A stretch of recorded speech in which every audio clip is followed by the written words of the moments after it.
Going back to your playing days, Sol, particularly when you were starting out in the game and you would have been playing against Ian in North London derbies, was Ian Wright as much of a nightmare to play against as everybody says? I think with Ian, he used to be a pain, obviously. I remember sometimes he used to try to chat to me and it's like, I can't get into your head. And I remember, going to England, he was always talking about, I just can't get into his head. But for me, Wrighty was, electrifying centre forward. He could pounce on anything. He could make someone make a mistake. He could dart in. He could do a lovely curl into the top corner. He could dive in a diving header. Wrighty, coming from, the background, and also the upbringing and also not getting into football as quick as everyone else, that hunger, desire has kind of lasted him all the way through his career. So, he was like a goal poacher. At Palace, it was fantastic and, scoring in the finals against Man United. So, and it just travelled on. And from that move into Arsenal, he just went from strength to strength, but kept that desire and that cool finish behind the rough outplay, but when he was front of goal, he's cool and collected and cool finisher. Ian Wright. The thing is, what I'd say about Sol, Nathan, is that he's absolutely right, because I used to constantly try to talk to defenders, try to put them off the game so that you could get any kind of edge. But honestly, the thing with Sol is that he literally can look at you like he's looking through you, like you're not there. And what I always tried to do, I had to make sure that I didn't get close to him, because if I got close to Sol anywhere with the ball or anything, he would always dispossess you. Too strong, too quick, read the game too well. And the only way I could really get anything from Sol is if something happened, like the goals I would score, the flick on in the box and you lose people and he's not marking you in particular. But it's very difficult, Nathan, simply because of how quick and how he read the game very well. For someone who started as a centre forward, the way he switched to defensive and part of the invincible team it was an amazing transition for him, but really hard to play against, really tough to play against. You were, by all accounts, Ian, a legendary sledger, that you had a lot to say to centre backs. How long would you give it if you were going up against a Sol Campbell and you realised he wouldn't react, that actually it had no effect on him? Would you give it a half? Would you give it a match? No, you don't stop, Nathan. Just because he's not listening, you don't stop. That's the thing. You've got to keep going. You've got to try and annoy him. And this is what I'm saying with Sol. Is you can see him. He will not pay any attention. Like, you'll get people where you'll keep going at them, and at some stage, Nathan, they will say something. As soon as they've said something, I know I've got them, because then you know that they've reacted, so their mind can be played with, and then you can get that mistake. And then I could say things like, our manager told us to play on you. You're the one he said to play on. You were the main focus point in our team talk. Once they answer, if they don't answer, you can't go to the next level of sledging. I used to love it, because I come from Sunday morning, and that's all we done on Sunday morning, is just continued to wind people up. But Sol he never ever took the bait, ever. I'm sure it wasn't always as polite as that. For me, I think people don't realise I'm from like Wrighty, from really a rough background. Forget my clothes now. Plaistow, Stratford, when Stratford was just rougher. Not Stratford now, fantastic gleaming, Westfield. That was when that was a dump and factories and a big, huge kind of mound of stone. I've got fish places in there, and Plaistow, Stratford. So you get this.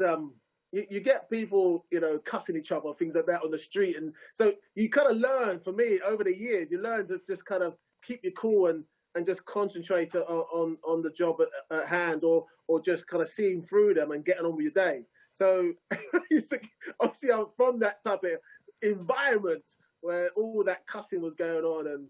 And so it almost, grounded me and gave me a little bit of practice to kind of just block out things. So how were you so zen then the whole way through, Sol? If you came from that similar background, how is it that you never seemed to react during your career, that you were pretty much unflappable? Yeah, no, sometimes you do react. I mean, I'm not perfect, no chance. I've reacted. I mean, you're not human, but there's when you're playing, there's certain players you know, that you don't want to react to. And Wright is obviously one of those. So you pick and choose the players over the years. Like, you know what? Just kind of concentrate on your game and just get through this game, because I'm not going to bite. I'm not going to take the bait. I ain't got time for it. Let me just do my job today. And there's others like, oh yeah, whatever. You have a bit of banter with them, and you know, and then you move on. But I always kind of just kept it cool and concentrated and just picked and choose my the guys I just wouldn't react to or might just have a little nibble every now and again. So who were the It's ones? Good to have some banter anyway. It's nice to have a bit of banter on the pitch as well. Who were the ones you really looked forward to playing against, Dean? Who were the ones you knew you could get at? Well, to be honest, it's Steve Bruce, Gary Pallister, Radebe. Oh, you know what I mean? Like Des Walker was the total opposite to Sol. I couldn't get a word in with Des Walker because Des was telling you, when you make a run against someone like Des Walker, he said, well, I'm not going to fall for that run because your midfielder hasn't even got enough time on the ball for you to be making that. So Des is actually telling you what you can't do in your own game. So it was difficult for Des. He was quick. He was strong. You know what I mean? He read the game unbelievably well. You know the song, You'll Never Beat Des Walker. You know what I mean? And you try something and he'd come from somewhere, just take the ball off, you give it to someone. The Forest fans started singing that. So he was really tough to play against because me and him were trying to get a word in.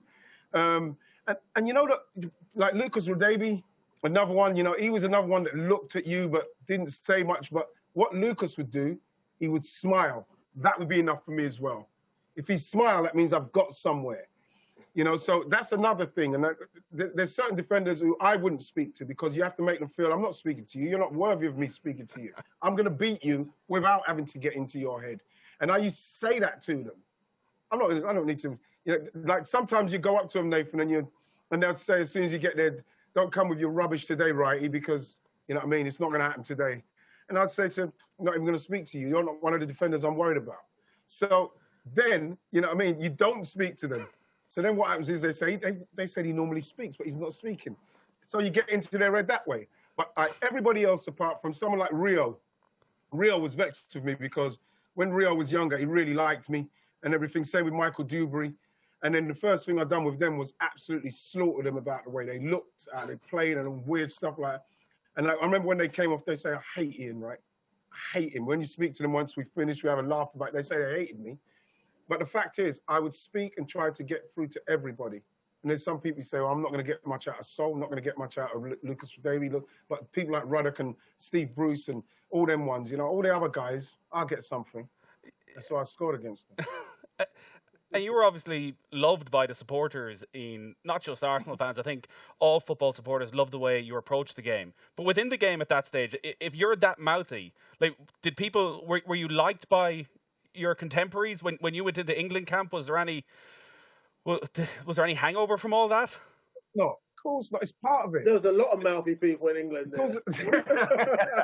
He fitted right in.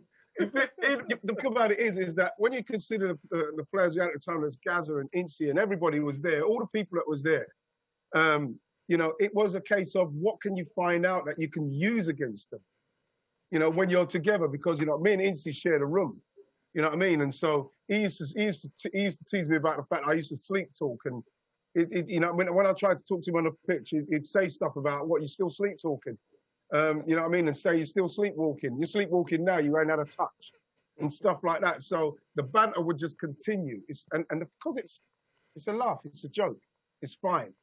You know, so it was, for me, the best times.